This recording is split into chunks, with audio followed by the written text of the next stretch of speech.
Okay, so today we're going to be making a video about a simple furnace change out.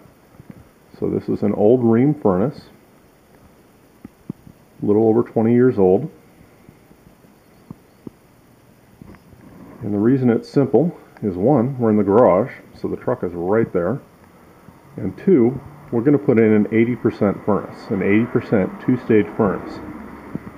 What makes that simple is the same flue pipe right there. Gets to be reused, and we don't need a condensate line to get rid of the water.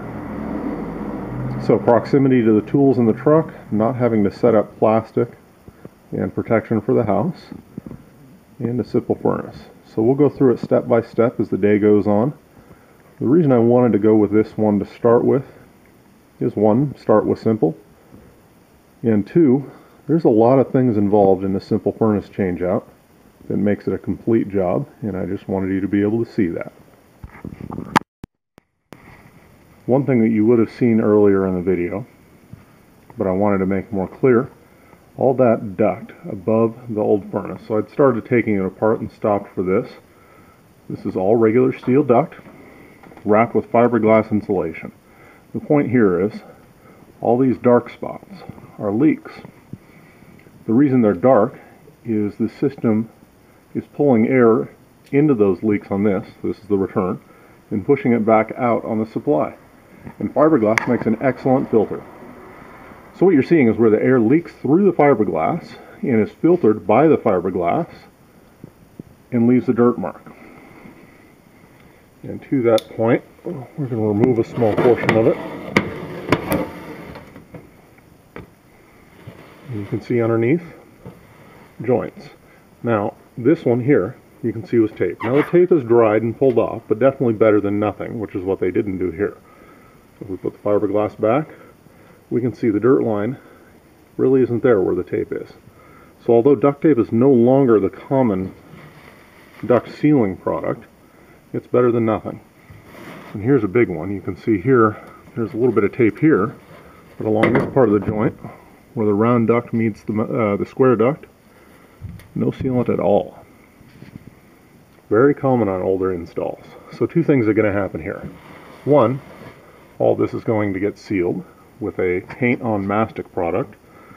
And two, fiberglass insulation is not going to be reinstalled. Now that is a personal preference. It is still available and still code. But one, it breathes air. So a large duct like this, thermal transfer won't happen, but this breathes. That's why air leaks out of it. So air will air will move through the fiberglass because it's hot. So cold air will come from the bottom, move through the fiberglass going up. That actually allows heat to escape just by the air moving through it. Also, I hate it. It's ugly, it's a carcinogenic, it's very dirty, and I despise working with it. It's bad enough I have to take it off. So you'll see when we're done, we'll be using a very different insulation product that not only looks a lot better, but works a lot better. One quick point. If you remember, there was a lot of debris inside of that hole. Actually, quite a bit more than it looked like. This vacuum was clean when I started today. So just so you can see, that's what I pulled out of the duct. So this is the air that's moving through the house, is moving through the duct that had all this in it. Lots of construction debris.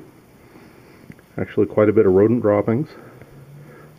Bits of fiberglass, a lot of dust. So this shows you two things. One, the filter wasn't a very high quality filter. Two, the return air duct was leaking. And then of course, it started dirty. A lot of that, I would say more than half of it, is debris that was in the duct when the furnace was installed from construction. So, two things are going to happen here. One, already happened, it's been cleaned. And two, we're going to do a duct cleaning on this house. When the furnace is out, it's the best time to do it. And because of this, we're going to go ahead and clean all the ducting.